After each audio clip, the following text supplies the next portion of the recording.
natural disaster, they have used that and turned this into a national disaster. And with that, I'll turn it over to Matt Morgan, General Counsel for the campaign.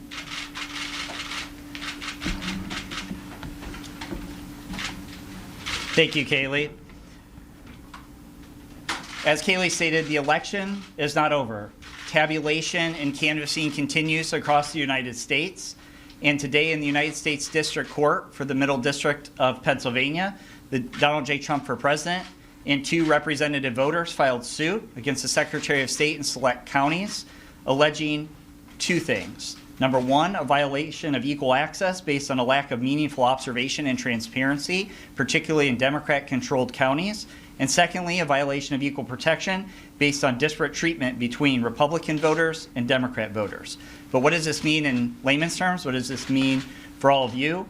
What this means is if you are a Democrat in Philadelphia, you are allowed to work outside the bounds of the restrictions on fixing defective ballots, sometimes referred to as curing. But if you're in Republican counties in the state of Pennsylvania, you are not allowed to do that because they're strictly following the text of the statute in Pennsylvania.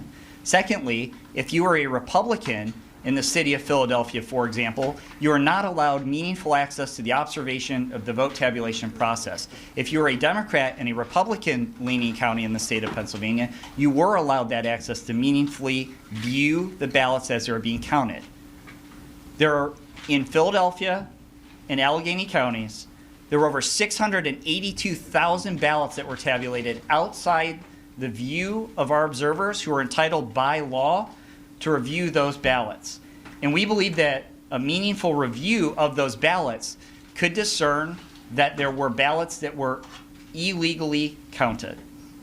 Our relief that we're seeking at this point is to enjoin the Secretary of State from hurrying to certify the results before they were completely tabulated or canvassed so that we can obtain that meaningful review and discern within those 682,000 ballots at least, and there may be more throughout the state, whether or not there was disparate treatment for Republican voters and Democrat voters in the states, and whether Democrat voters were disproportionately allowed to cure or fix their ballots in some locations in the state and not others. And for example, even at a minute level here today, we are very close to the automatic recount statute in Pennsylvania, and this lawsuit itself could change that or swing that small discrepancy. So this is the relief we're seeking at this time, but I would also urge the press and those out there that this is step 1 of a process. We are within our rights to look into these irregularities. We were in our rights to observe the votes as they are being tabulated. We will observe those, and we believe that this lawsuit takes us one step closer to closing the gap in the vote differential in Pennsylvania. And at this time, I'll turn over to the Republican chairwoman, Ms. McDaniel. Thank you all for coming. I'm going to start with some of the irregularities we've seen in the state of Michigan specifically, and then I'll go a little bit broader. But Michigan is my home state, and in the county, Wayne County, Republican poll watchers were denied their legal right to monitor the election and purposely kept in the dark. Both literally and figuratively, poll election workers blocked windows and padlocked doors. Obviously, that's not going to instill confidence. There are thousands of reports of poll watchers being intimidated and unable to do their job. And as of 4 p.m. this afternoon, 131 affidavits have been completed just in Michigan, with over 2,800 incident reports that have been submitted to us since Election Day.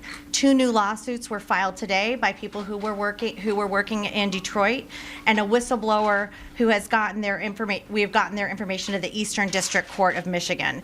As you guys can understand, with 2,800 incident reports, this is a lot to track down. It means we're interviewing these people, we're getting their statements, and we're turning them into affidavits. But that takes a lot of time and effort. And as Matt has mentioned, there's a canvass process and a certification for a reason. But I will just tell you the distress that I'm hearing in my state from people who were at TCF and the way they were treated is deeply alarming. I hope you go and look at this. I hope you look at these affidavits, and I hope you hear from the people that were there who feel like they were denied transparency and saw wrongdoing in Detroit. We should all be alarmed by this, no matter where you are on the political spectrum. In addition to that, we've heard hundreds of instances of election workers who were verbally accosted. They verbally accosted our poll watchers and refusals to let them challenge questionable ballots. Election workers were wearing Biden t-shirts and applauding when our poll watchers were kicked out. Imagine volunteering and going and spending your night because you care so much about the integrity of the election, and then to be kicked out and to be cheered as you are leaving. This does not instill confidence in our democracy, and these are good people. I know most of these people. Of the few ballots that Democrat election workers did allow us to challenge, our observers say those ballots were then moved back into the regular pile after our poll watchers were intimidated and pushed from the process. There is a canvass for a reason. There is a certification process for a reason. And unlike Election Day, we need these processes to be transparent. Already in Detroit, we are hearing incidents, and we will have affidavits to this effect, of people not being able to meaningfully canvass and discrepancies that we're seeing in Detroit specifically. So just after a week after the polls closed, Democrats and the media want to ignore these clear irregularities and rush to call states as one and end the certification and canvass process. We're hearing we need to unite, we need to come together.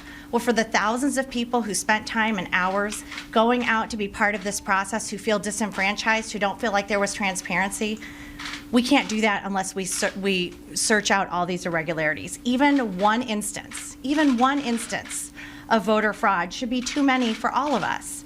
We intend to ensure that every lawful voter has their vote counted in accordance with the law, that observers are granted the access they are due under state law, and that any irregularities that have occurred, whether by malicious intent or incompetence, are investigated to the fullest extent allowed under the law. We will not give up on this process until every last issue has been uncovered. The RNC has deployed legal teams in multiple states to investigate clear irregularities with voting, counting, and tabulation, and we will work with state and local authorities to ensure that a legal count is conducted in accordance to each state's laws and that every vote is counted. If the shoe were on the other foot, if it were this close the other way, if President Trump was in the lead in all these states, and the media would be screaming, this isn't over, the race isn't over, we need more time to count and make sure it's right. But because it's Biden and a very slight lead, the media demands the race is over and there's nothing to see here. The American people need to have confidence in their elections. There are over 150 Americans who voted in this election, and they deserve to know that their votes were counted accurately. Right now, and I can say this as I'm hearing calls and hearing from people across the country, they do not have confidence that that happened. So I am asking the media, interview these people, talk to these people. Do not just dismiss these allegations out of hand, these irregularities. Go research it, because this is a problem when people are not being able to transparently watch the election counting, which they are legally allowed to do. It creates division in our country. Republican and Democrat should be allowed to observe this process, but in this case, it's Republicans that we're not allowed to. We will continue to fight. President Trump will continue to fight for us, and we'll continue to fight for him. Please go to visit.gop. Please visit gop.com to donate, and if you see signs of voter irregularity, go to 888-503-3526. Thank you.